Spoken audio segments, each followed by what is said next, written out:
யார் உனக்கு என்ன துரோகம் செய்தார்கள் என்று எனக்கு தெரியும். யார் உன்னை தள்ளிவிட நினைத்தார்கள், யார் உன் முதுகில் குத்தினார்கள், யார் உன் கண்ணீருக்கு காரணமானார்கள் என்று இந்த ஈசன் பார்க்காமல் இல்லை. நீ அழுத ஒவ்வொரு நொடியும், உன் மனது துடித்த ஒவ்வொரு துடிப்பும் என் கணக்கில் இருக்கிறது. வருந்தாதே, எதற்கும் கலங்காதே. உனக்கு அநீதி இழைத்தவன் எவனாக இருந்தாலும் அவன் தப்பிக்க முடியாது. அவன் ஆட்டம் போடுவது நான் கொடுத்த நேரத்தில்தான். அந்த நேரம் முடியும் போது என் ஆட்டம் தொடரும். அன்று அவன் தேடினாலும் அமைதி கிடைக்காது. உன் கண்ணீருக்கு பதில் சொல்லும் நாள் வெகு தொலைவில் இல்லை. நீ பயப்படாதே. உனக்கு முன்னால் ஒரு பாதையை நான் விரிப்பேன். என் பிள்ளை மீது கை வைப்பவன் என் அதிகாரத்தை எதிர்கொள்ள நேரிடும். இனி உன் கவலைகளை என்னிடம் விட்டுவிடு. நேர்மையாக நட. அதுவே நீ எனக்கு தரும் காணிக்கை.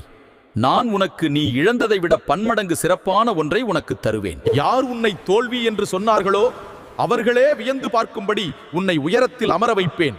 உனக்கு பின்னால்